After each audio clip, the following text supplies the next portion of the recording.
Senator Padilla. Thank you, Madam Chair. I want to thank both of the nominees before us for their public service, their willingness to continue to serve, and I especially appreciate the comments that have been made by you, Mr. Fatuhi, by Mr. Zabo especially, and even the chairwoman, recognizing our collective mission to achieve clean air, as clean air as possible, because of the not just environmental, but clearly the health impacts that pollution and contaminants have, and the recognition that state and local governments have a primary role. Did I get that language correct from your testimony for both of you? Yes. Yes, Senator. Okay, thank you. So it's in that spirit, proudly representing the state of California that prides itself in policy leadership in so many areas, but including and especially when it comes to environmental protection and clean air. And given the special collaborative relationship over the years between the state of California and the federal government, I would like, Mr. Zabo, for you to walk me through the statutory basis for EPA's authority to grant California a waiver of federal preemption under the Clean Air Act.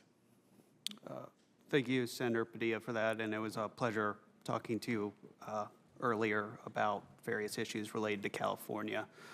The Clean Air Act requires EPA to provide a waiver to California, assuming that certain requirements are met with respect to that.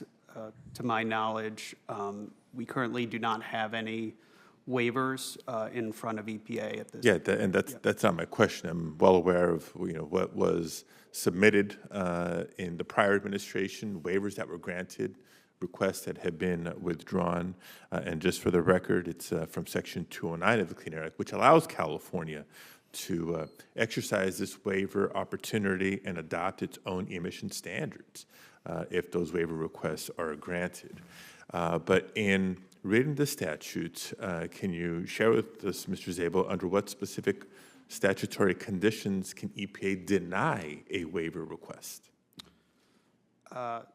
Thank you, Senator. At this time, I cannot recall the exact provisions in Section 209 and don't want to provide incorrect information to you, but I'm happy to get back to you with that information. Okay. Colleagues, red flag number one. Obviously, you're up for consideration for a very critical position.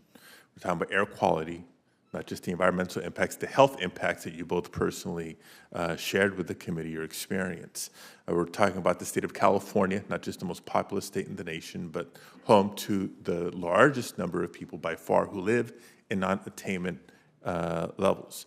We know the federal government hasn't done as much as it can and should do to improve air quality in California and elsewhere. We know that California has taken upon itself to do more.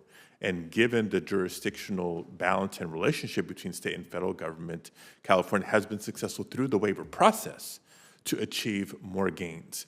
Yet you cannot articulate for me the basis for denying a waiver request during a place such a critical role is concerning. Let me ask this then. Does the Clean Air Act give the EPA discretion to deny a waiver simply because the administrator may disagree with California's policy goals? My understanding is no, it would not be. It would not be just because of policy goals. Okay. That one can get So there is or isn't discretion then on behalf of the administrator and the agency? From my recollection, within Section 209, there is nothing that states that it would be related to just a policy difference between California and the federal government. Okay. Do you believe that California faces compelling and extraordinary conditions when it comes to air quality? When it comes to traditional air pollution, I believe that can be the case. But even by traditional air pollution, the EPA is tackling pollutants and air quality. I believe when it comes to national ambient air quality standards, that's what and as well as hazardous air pollutants, that's what I mean by it.